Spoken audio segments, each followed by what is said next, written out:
بسم اللہ الرحمن الرحیم الحمد للہ وکفیٰ وسلام علی عبادہ الذین اصطفیٰ اما بعد۔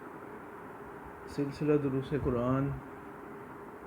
12ویں پارے کے مضامین کا خلاصہ بیان کیا جاتا ہے۔ 12ویں پارے کا آغاز سورہ ہود سے ہی ہو رہا ہے، جس کا آغاز 11ویں پارے میں ہو گیا تھا۔ اس پارے کے پہلے رکوع میں اللہ تعالیٰ معاشی مسئلے کا حل بیان فرما رہے ہیں کہ آج ہم دیکھتے ہیں کہ ہر شخص وہ اسی پریشانی میں ہے کہ وہ کیا کمائے گا، کیا کھائے گا۔ تو اللہ تعالیٰ یہ اعلان فرما رہے ہیں کہ زمین پر چلنے والی جتنی بھی مخلوقات ہیں ان تمام کا جو رزق ہے وہ اللہ تعالیٰ کے ذمہ ہے، اور ہر چیز کا علم وہ اللہ تعالیٰ کے پاس موجود ہے، اور اللہ تعالیٰ جو ہے وہ ہر کسی کے عارضی ٹھکانوں کو بھی جانتے ہیں اور مستقل ٹھکانوں کو بھی جانتے ہیں۔ پھر یہاں اللہ تعالیٰ بیان فرما رہے ہیں کہ ہم نے 6 دن میں زمین و آسمان کی تخلیق کی۔ سوال یہ آتا ہے کہ اللہ تعالیٰ کی ذات تو اس بات پر بھی قادر ہے کہ وہ آنے واحد میں ایک ہی لمحے میں پیدا فرما دیتے، تو 6 دن کا ذکر جو ہے یہ کیوں ہے؟ اس کی ایک توجہ تو یہ کی جاتی ہے کہ 6 دن بندوں کے اعتبار سے، ہمارے حساب کے اعتبار سے، اور دوسرا اس میں یہ تعلیم ہے کہ امور کے اندر، کاموں کو سر انجام دینے کے اندر ایک وقت اور ترتیب لگتی ہے۔ اور زمین و آسمان کی تخلیق کا مقصد یہاں پر کیا بیان کیا گیا کہ اللہ تعالیٰ تمہاری آزمائش کریں کہ تم میں کون زیادہ اچھا عمل کرنے والا ہے۔ اللہ تعالیٰ نے یہ نہیں فرمایا کہ تم میں کون زیادہ عمل کرنے والا ہے، بلکہ اللہ تعالیٰ نے فرمایا کہ تم میں کون زیادہ اچھا عمل کرنے والا ہے، یعنی کس کا عمل زیادہ اخلاص کے ساتھ ہوتا ہے۔ دوسرے رکوع کا آغاز انسان کی فطرت کے بیان سے کیا گیا کہ انسان جو ہے وہ ناشکر ہے، کہ اگر اس کو کوئی تکلیف پہنچتی ہے تو وہ مایوس اور نا امید ہو جاتا ہے، ناشکری کرنے لگتا ہے۔ پھر اللہ تعالیٰ آپ صلی اللہ علیہ وسلم کو تسلی فرما رہے کہ آپ ان لوگوں کی باتوں سے مت گھبرائیں کہ مخالفین جو آپ کی دعوت کے جواب میں اعتراضات کرتے ہیں، طرح طرح کی باتیں کرتے ہیں، آپ ان کی باتوں سے مت گھبرائیں۔ پھر یہاں پر اللہ تعالیٰ فرمانے کہ یہ لوگ جو کہتے ہیں کہ آپ نے قرآن مجید کو از خود بنا لی ہے، تو اگر ایسا ہے تو اس کے جیسی کوئی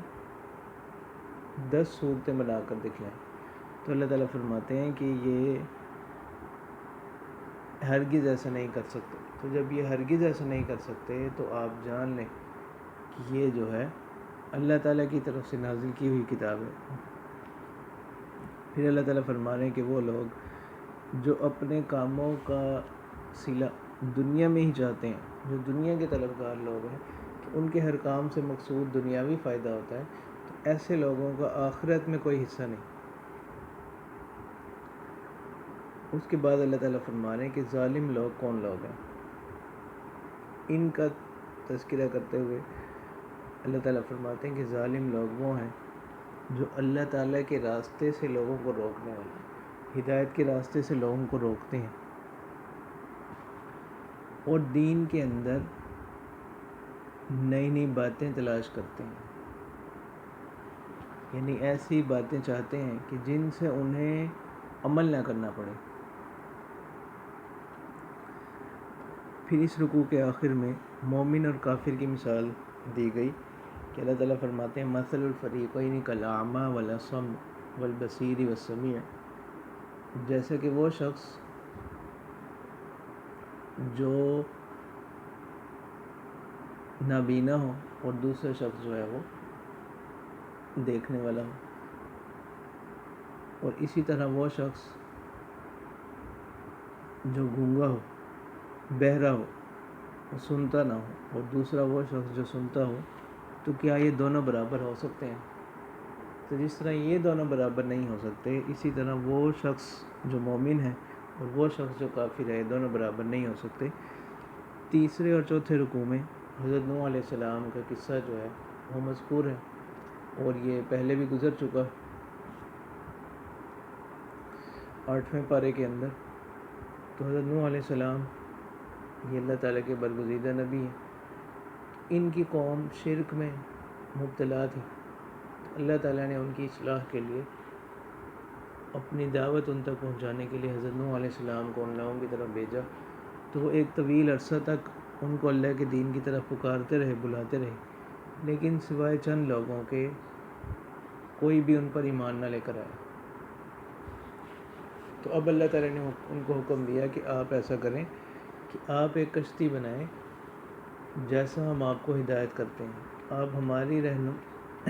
ہماری ہدایات کے مطابق ایک کشتی بنائیں.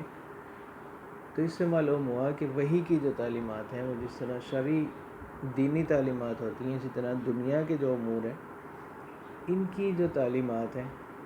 ان کا سرچشمہ بھی جو ہے وحی ہوتا ہے. وحی کی تعلیمات ان پر بھی مشتمل ہوتی. تو جب ان کی نافرمان قوم نے دیکھا کہ یہ تو ایک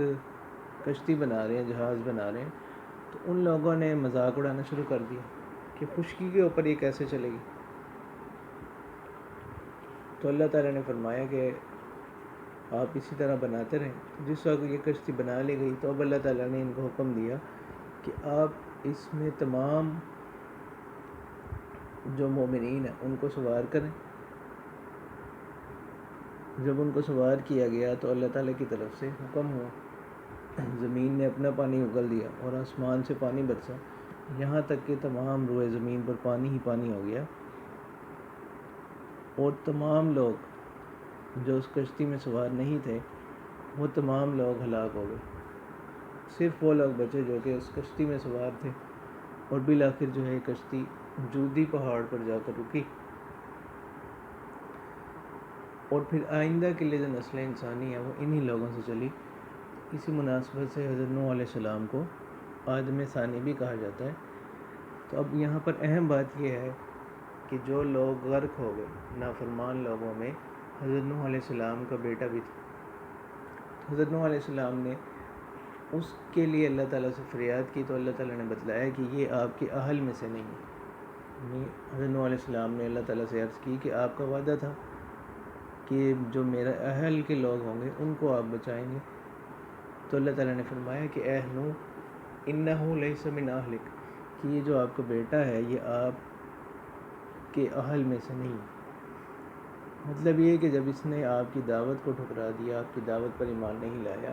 تو اب یہ آپ کے اہل میں سے نہیں رہا. آپ کے اہل میں وہ لوگ ہیں جو آپ کی دعوت پر لبیک کہنے والے لوگ ہیں، جنہوں نے آپ کی دعوت پر ایمان لے کر آیا. تو اس سے یہ بھی معلوم ہو گیا کہ آخرت کی جو کامیابی ہے اس کی جو بنیاد ہے وہ ایمان اور اعمال صالحہ کے اوپر ہے. محض نسبت کا ہونا یہ آخرت میں نجات کے لیے کافی نہیں ہے، بلکہ نسبت بھی اسی وقت کام آئے گی جب اس کی مطلوبہ شرائط پائی جائیں. اس لیے سرکار دو عالم صلی اللہ علیہ وسلم کا فرمان ہے کہ من بطأ بہ عملہ لم یسرع بہ نسبہ، کہ جس کا عمل اس کو پیچھے چھوڑ دے اس کا نسب اس کو آگے نہیں بڑھا سکتا.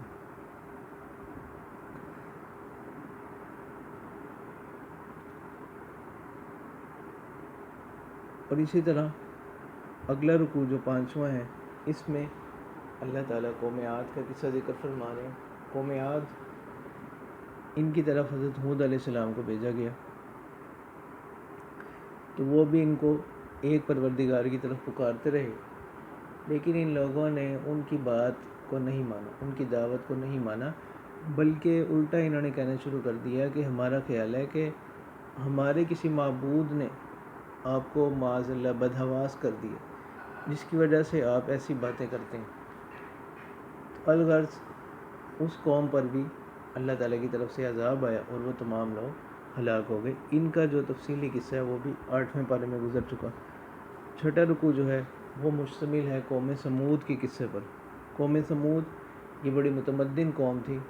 اور یہ پہاڑوں کو تراش کر اپنے گھر بنایا کرتے تھے اور یہ بڑے ذہین لوگ تھے. لیکن جب حضرت صالح علیہ السلام نے ان کو اللہ تعالیٰ کی طرف دعوت دی تو انہوں نے ان کا بھی مذاق اڑانا شروع کر دیا اور انہوں نے کہا کہ آپ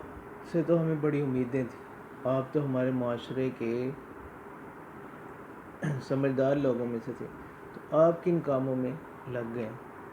تو معلوم یہ ہوتا ہے کہ دنیا میں جو بھی ہدایت کی بات کرے گا تو یہ ضروری نہیں کہ حالات بھی اس کے موافق ہوں گے، تو اس کو مخالفت کا سامنا بھی کرنا پڑے گا۔ تو حضرت صالح علیہ السلام اپنے مشن پر قائم رہے، پھر اس قوم نے نشانی کا مطالبہ کیا تو انہوں نے اللہ تعالیٰ کی طرف سے ایک نشانی بھی ان کو دے دی، لیکن اب یہ حکم ہو گیا کہ اگر کوئی اس نشانی کی بے قدری کرے گا تو اللہ تعالیٰ کی طرف سے عذاب آئے گا۔ تو ان لوگوں نے وہ جو اونٹنی بطور نشانی کی تھی اس کو ان لوگوں نے ہلاک کر ڈالا، تو پھر اللہ تعالیٰ کی طرف سے ان پر عذاب آیا۔ تو اس کا بھی تفصیلی قصہ جو ہے وہ 8ویں پارے میں گزر چکا۔ اگلا قصہ جو ہے وہ حضرت ابراہیم علیہ السلام کا ہے 7ویں رکوع میں، کہ حضرت ابراہیم علیہ السلام کے پاس مہمان فرشتے آئے، انہوں نے ان کے سامنے کھانا پیش کیا، انہوں نے کھانا قبول کرنے سے انکار کیا، اور جب انہوں نے حضرت ابراہیم علیہ السلام نے یہ چیز دیکھی کہ ان لوگوں نے کھانے کی طرف اپنے ہاتھ نہیں بڑھائے، یعنی کھانا تناول نہیں کر رہے،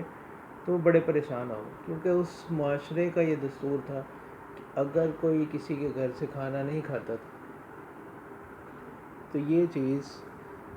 ایک کسی مصیبت کی علامت سمجھی جاتی، کسی خطرے کی بات سمجھی جاتی تھی۔ تو پھر ان فرشتوں نے حضرت ابراہیم علیہ السلام کو اس دوران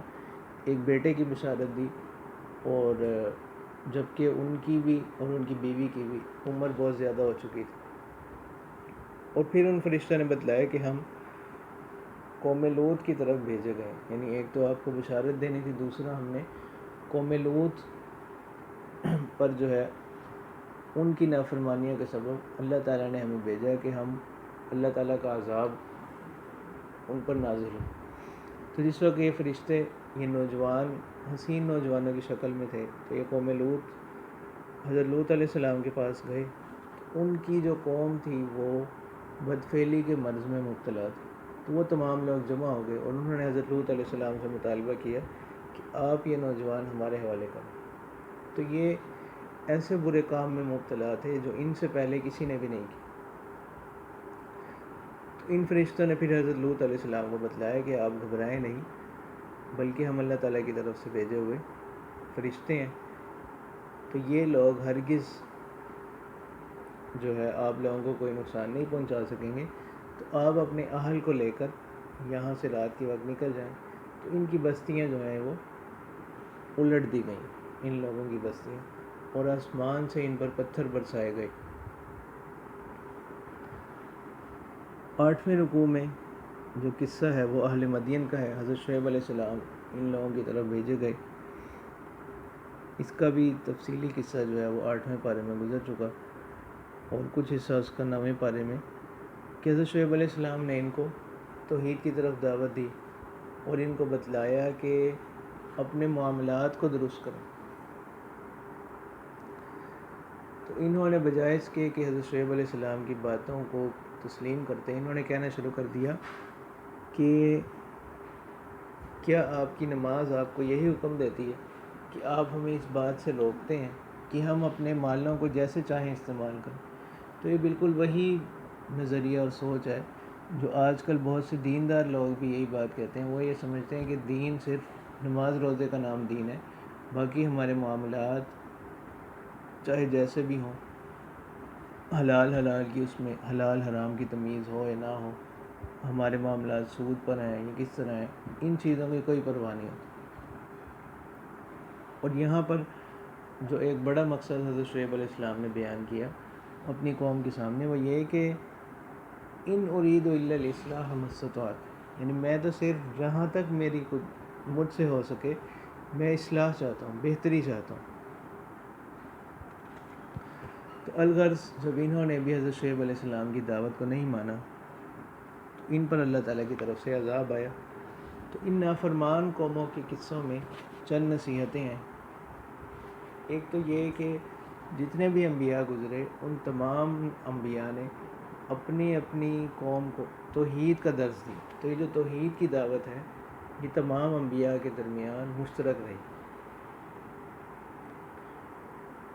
اور ان نافرمان قوموں پر جو عذاب آئے اس میں نصیحت ہے اب لوگوں کے لیے کہ وہ ان قصوں سے نصیحت حاصل کریں، عبرت حاصل کریں کہ اللہ تعالیٰ نے کس طرح تفصیل کے ساتھ اس چیز کو قرآن مجید میں بار بار ذکر فرمایا کہ یہ جو راستہ ہے یہ نیکی کا راستہ ہے، اور یہ جو راستہ ہے شر کا راستہ ہے، تو جو اس راستے پر چلے گا وہ نقصان اٹھائے گا۔ تو اس میں اب عقل مند انسان کا کام یہ ہے کہ وہ ان قصوں سے نصیحت حاصل کرے، ان سے عبرت حاصل کرے۔ 9ویں رکوع کا جو آغاز ہے وہ حضرت موسیٰ علیہ السلام کے قصے سے ہی ہو رہا ہے کہ حضرت موسیٰ علیہ السلام کو ہم نے فرعون کی طرف بھیجا، تو یہ بھی تفصیلی قصہ جو ہے 9ویں پارے میں گزر چکا۔ پھر اس میں جنت اور جہنم اور کون لوگ اہل جنت ہوں گے، کون لوگ جہنم والے ہوں گے، ان کا تذکرہ ہے۔ اور 10ویں رکوع میں اللہ تعالیٰ فرما رہے ہیں کہ اللہ تعالیٰ کے ہاں ہر چیز کے فیصلے کا ایک وقت مقرر ہے، جب وہ وقت آئے گا تو نہ تو وہ فیصلہ اس سے ایک لمحہ پہلے ہو سکتا ہے نہ بعد میں۔ تو اللہ تعالیٰ نے یہ جو مجرموں کو مہلت دے رکھی ہے، ڈیل دے رکھی ہے، وہ اس سے کسی دھوکے میں نہ آ جائے۔ پھر یہاں استقامت کی اہمیت کو بیان کیا گیا۔ اللہ تعالیٰ فرماتے ہیں فاستقم کما امرت۔ استقامت کا معنی یہی ہے کہ انسان ایک حق راہ کو اختیار کرے اور پھر اس پر قائم رہے۔ جیسے حدیث مبارکہ میں بھی آتا ہے کہ آپ صلی اللہ علیہ وسلم نے ایک صحابی کو تلقین کی، نصیحت فرمائی، قل آمنت باللہ ثم استقم، کہ آپ کہو کہ میں اللہ پر ایمان لائے پھر اس ایمان پر قائم رہوں، یعنی اس ایمان کے جو تقاضے ہیں ان کو پورا کروں۔ پھر یہاں اقامت صلاۃ کو بیان کیا گیا، اور اللہ تعالیٰ فرماتے ہیں کہ جتنے بھی قصے ہم نے بیان کیے ان کا مقصد کیا ہے۔ اس میں دو باتیں، ایک تو اس سے یہ معلوم ہو گیا کہ یہ قصے جو ہیں آپ صلی اللہ علیہ وسلم نے معاذ اللہ از خود نہیں بنائے، بلکہ ان کو کسی ذریعے سے پہنچے ہیں، اور وہ ذریعہ کیا ہے؟ وہ ذریعہ وحی، کہ اللہ تعالیٰ نے بذریعہ وحی وہ قصے آپ صلی اللہ علیہ وسلم کو بتلائے۔ اور ان قصوں کے سنانے کی ایک حکمت آپ صلی اللہ علیہ وسلم کو وہ یہ کہ اس کے ذریعے سے ہم آپ کے دل کو ثابت قدم رکھ سکیں۔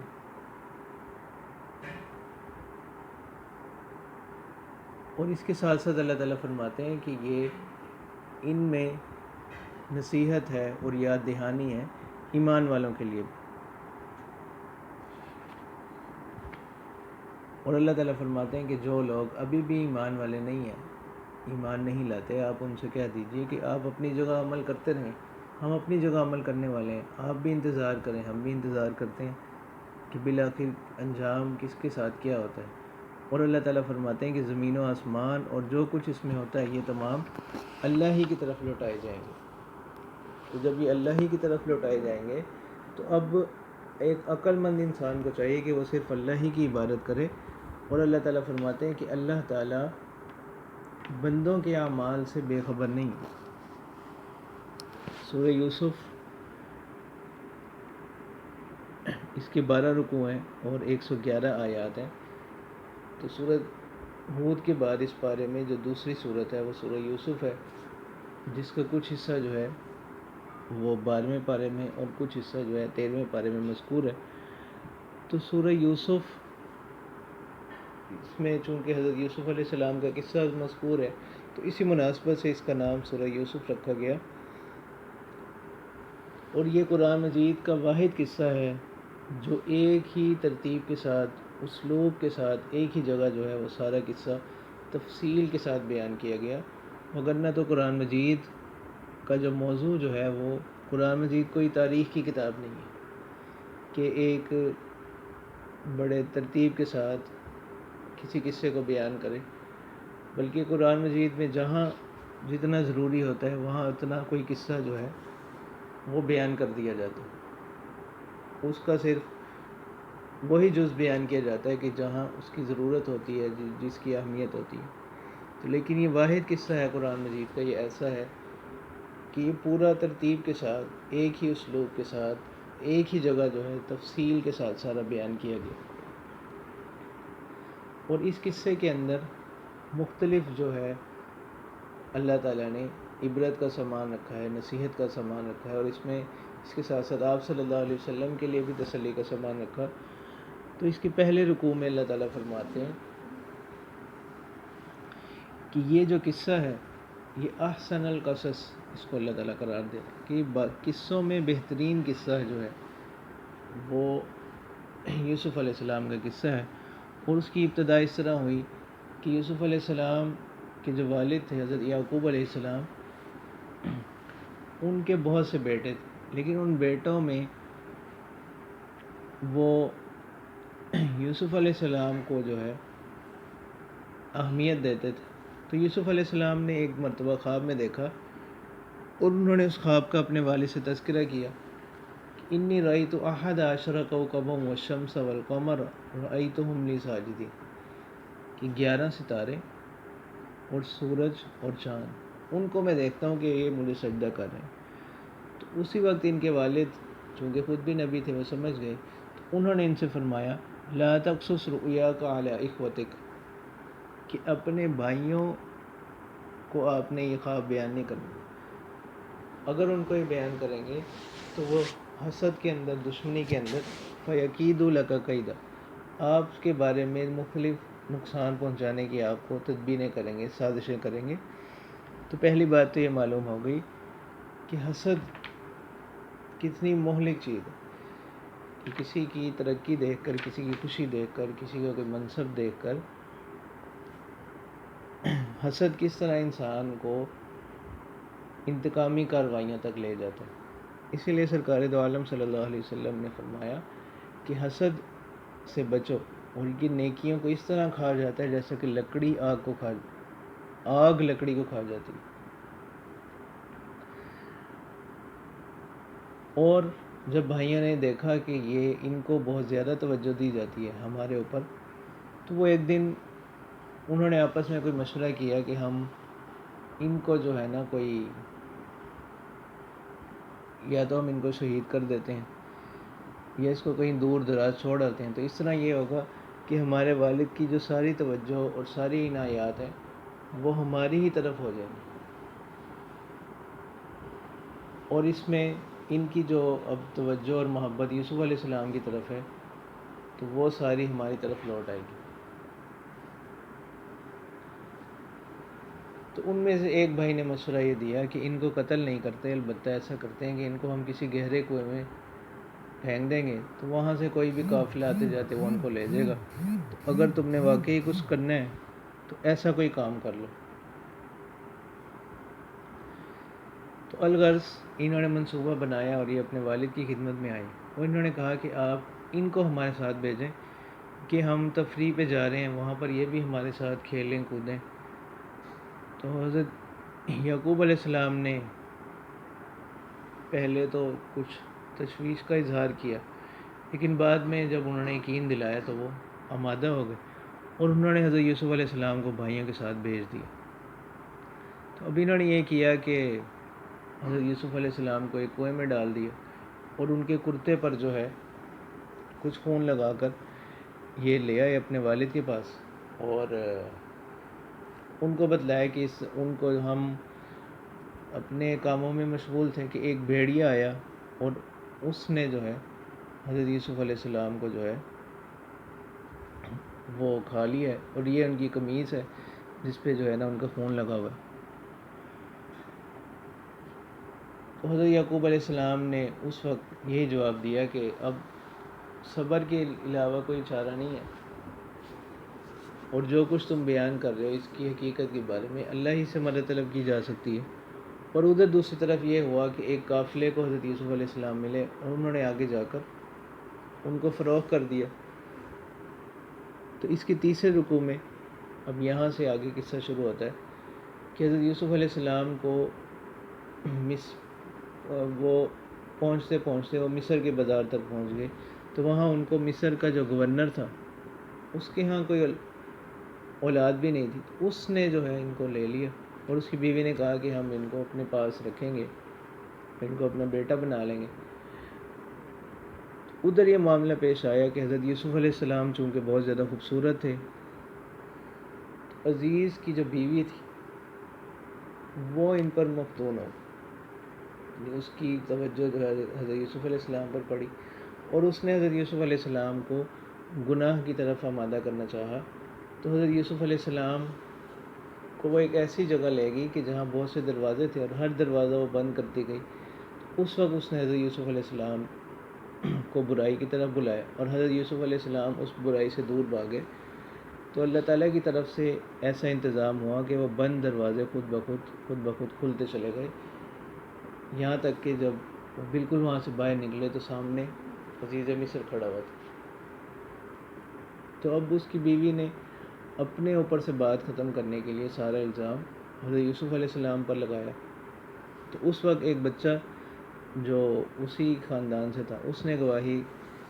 دی، اور اس نے کہا کہ اگر تو ان کی قمیص سامنے والی طرف سے پھٹی ہو پھر تو یہ عورت سچی ہے، اور اگر ان کی جو کرتا ہے وہ پیچھے والی طرف سے پھٹا ہوا ہے تو پھر یہ عورت جھوٹی ہے اور حضرت یوسف علیہ السلام سچے ہیں. تو جب یہ دیکھا گیا تو ایسا ہی تھا، اور یوسف علیہ السلام کا گناہ ثابت نہیں ہوا بلکہ وہ بے گناہ ثابت ہو گئے. تو اس سے معلوم یہ ہوتا ہے کہ انسان جس وقت ارادہ کرے برائی سے بچنے کا تو اللہ تعالیٰ خود بخود اس کے لیے راستے بنا دیتے ہیں، راستے پیدا کر دیتے ہیں. تو بہت سے لوگ کسی مجبوری کا بہانہ بناتے ہیں، کوئی عذر کرتے ہیں، تو یہ طریقہ کار جو ہے یہ درست نہیں. تو انسان جب کسی برائی سے نکلنے کا، کسی برائی سے بچنے کا ارادہ کر لے تو اللہ تعالیٰ اس کے لیے صورتیں پیدا فرما دیتے ہیں. اب عزیز مصر نے کسی طرح اس معاملے کو فی الحال موقوف کر دیا. تو اب یہ بات لیکن ہر طرف پھیل چکی تھی. تو اس کے چوتھے رکوع میں، اور اس پارے کا یہ 14واں رکوع ہے، اس میں جو ہے جب یہ بات مشہور ہو گئی اور مصر کی باقی عورتوں کے درمیان بھی پھیل گئی تو انہوں نے عزیز مصر کی بیوی سے متعلق طرح طرح کی باتیں شروع کر دیں کہ وہ کیسی عورت ہے کہ وہ اپنے غلام کے ساتھ ہی ایسا معاملہ کرنا چاہ رہی ہے. تو عزیز مصر کی بیوی نے ان کو حقیقت حال دکھلانے کے لیے طریقہ اختیار کیا کہ ایک دعوت کا اہتمام کیا اور ان سب کے ہاتھوں میں ایک ایک چھری پکڑا دی، اور ادھر سے یوسف علیہ السلام کو حکم دیا کہ وہ ان کے سامنے سے گزرے. تو وہ ان کو دیکھتے ہی وہ ایسی کیفیت میں چلیں گئی کہ انہوں نے بجائے پھلوں کے اپنی انگلیاں ہی کاٹ لیں اور انہیں علم تک نہ ہو. انہوں نے کہا کہ ہمیں تو یہ کوئی انسان لگتے نہیں ہیں، یہ تو کوئی فرشتہ معلوم ہوتے ہیں. تو یوسف علیہ السلام نے جب یہ دیکھا کہ، اور دوسری طرف وہ عزیز مصر تھا، اس کا بھی ایک عہدہ تھا، منصب تھا، تو یوسف علیہ السلام نے اللہ تعالیٰ سے دعا کی کہ اللہ کی قید ہو جانا ہی میرے لیے بہتر ہے اس چیز سے جس کی طرف یہ مجھے دعوت دینا چاہ رہی ہیں، بلا رہی ہیں. تو یوسف علیہ السلام کو انہوں نے اپنی رسوائی سے بچنے کے لیے یوسف علیہ السلام کو قید خانے میں ڈال دیا. تو 15ویں رکوع کا آغاز اسی بات سے ہوتا ہے کہ اس قید خانے میں حضرت یوسف علیہ السلام نے اپنے اخلاق سے بہت جلد باقی لوگوں کو متاثر کر لیا. تو وہاں پر دو قیدی اور تھے ان کے ساتھ، انہوں نے ایک مرتبہ خواب دیکھے. انہوں نے حضرت یوسف علیہ السلام سے فرمایا کہ آپ ہمیں جو ہے نیک معلوم ہوتے ہیں، تو آپ ہمیں ان خوابوں کی تعبیر بتلائیں. ان میں سے ایک شخص نے کہا کہ میں نے تو یہ دیکھا ہے کہ میں شراب نچوڑ رہا ہوں، اور دوسرے نے کہا کہ میں نے یہ دیکھا ہے کہ میں نے اپنے سر کے اوپر ایک روٹی رکھی ہوئی ہے جس میں سے پرندے کھا رہے ہیں. تو آپ ہمیں ان دونوں خوابوں کی تعبیر بتلائیں کہ ان کی کیا تعبیر ہوگی. تو حضرت یوسف علیہ السلام نے انہیں بتلایا کہ میں ان خوابوں کی تعبیر تو آپ کو بتلاؤں گا، اور اس سے پہلے انہوں نے توحید کا درس دیا. توحید کی دعوت دینے کے بعد حضرت یوسف علیہ السلام نے ان سے فرمایا کہ ان میں سے جو ایک شخص ہے اس کو تو پھانسی ہو جائے گی، اور جو دوسرا شخص ہے وہ بادشاہ کو شراب پلایا کرے گا. اور پھر وہ شخص جس کے بارے میں انہیں گمان تھا کہ یہ اس کو نجات ہو جائے گی، ان سے حضرت یوسف علیہ السلام نے فرمایا کہ آپ نے بادشاہ کے پاس جا کر میرا ذکر کرنا، میرا تذکرہ کرنا۔ تو ایسے ہی ہوا کہ کچھ عرصے کے بعد ان میں سے ایک قیدی کو پھانسی دے دی گئی اور دوسرا جو ہے وہ بادشاہ کا ساقی بن گیا، اور اس کو بھی یہ بات بھول گئی۔ تو اسی طرح وقت گزرتا رہا۔ تو 16ویں رکوع کا آغاز اس بات سے ہوتا ہے کہ ایک دن بادشاہ نے خواب دیکھا کہ 7 موٹی گائیں ہیں کہ جن کو 7 دبلی گائیں کھا رہی ہیں، اور 7 خوشیں ہیں جو سرسبز ہیں بالکل، اور 7 ایسے ہیں جو خشک ہیں۔ تو اب اس نے ان سے کہا کہ اس خواب کی مجھے تعبیر بتلائیں۔ ان لوگوں نے، جو اس کے درباری لوگ، جیسا کہ عام طور پر اس طریقہ ہوتا ہے کہ جس بات کی حقیقت معلوم نہ ہو اس کو انسان پہلے جھٹلا دیتا، انہوں نے اس کو بتلایا کہ اس بات کی کوئی حقیقت نہیں، بس یہ ویسے آپ کا کوئی خیال ہے۔ اسی دوران وہ شخص جو پہلے قیدیوں میں سے جس کو رہائی مل چکی تھی، اس کو اچانک یاد آ گئی۔ ایک عرصے کے بعد اس نے بادشاہ سے کہا کہ، اور اس نے بادشاہ سے اجازت چاہی اور وہ یوسف علیہ السلام کے پاس آئے۔ تو یوسف علیہ السلام کو آ کر اس نے سارا خواب سنایا۔ تو یوسف علیہ السلام نے بتلایا کہ 7 سال ایسے آئیں گے جو خوشحالی کے ہوں گے، پھر اس کے بعد جو ہے 7 سال آئیں گے جو قحط کے ہوں گے، اور ساتھ ہی انہوں نے تعبیر کے ساتھ تدبیر بھی بتلائی کہ جو 7 سال خوشحالی کے ہوں گے ان میں یہ کرو کہ صرف ضرورت کے بقدر جو غلہ ہے اس کو خوشوں میں سے نکالو، باقی خوشوں میں ہی رہنے دو، تاکہ وہ آئندہ 7 سالوں کے لیے وہ محفوظ ہو سکے، اس کا ذخیرہ کیا جا سکے۔ اس نے یہ تعبیر آ کر بادشاہ کو بتلائی۔ اب 17ویں رکوع کا آغاز یہ اس بات سے ہوتا ہے کہ بادشاہ نے ان کو طلب کیا کہ اس شخص کو میرے پاس لے کر آئیں۔ تو لیکن حضرت یوسف علیہ السلام اتنا عرصہ قید میں گزار چکے، اور پھر ایک دن اچانک ان کو بادشاہ خود طلب کر رہا ہے، رہائی کا مطالبہ کیا جا رہا ہے۔ تو چاہیے تو یہ تھا کہ وہ فوراً وہاں سے اس شخص کے ساتھ چل پڑتے، لیکن حضرت یوسف علیہ السلام نے اس سے فرمایا ارجع الی ربک، کہ اپنے جو مالک ہیں ان کے پاس جاؤ اور ان سے پوچھو کہ ان عورتوں کا کیا ہوا جنہوں نے اپنے ہاتھوں کو کاٹ لیا تھا۔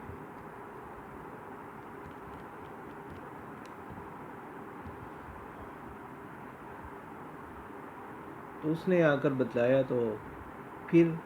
ان عورتوں نے یوسف علیہ السلام کی پاک دامنی کی گواہی دی، اور انہوں نے فرمایا کہ ما علمنا علیہ من سوء، کہ ہم نے ان میں کوئی برائی نہیں دیکھی۔ اور پھر اس کے بعد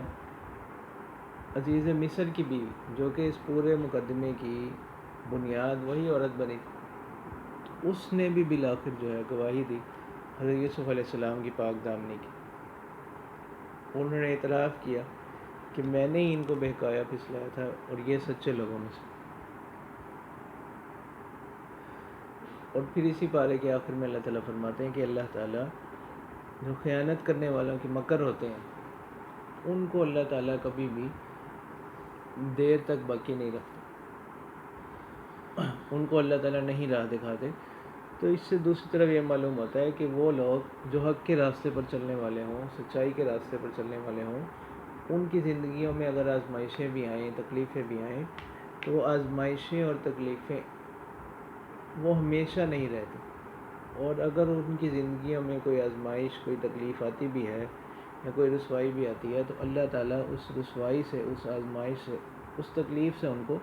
نجات عطا کرتے ہیں۔ اسی پر اس پارے کا اختتام ہوتا ہے۔ وآخر دعوانا ان الحمد للہ رب العالمین۔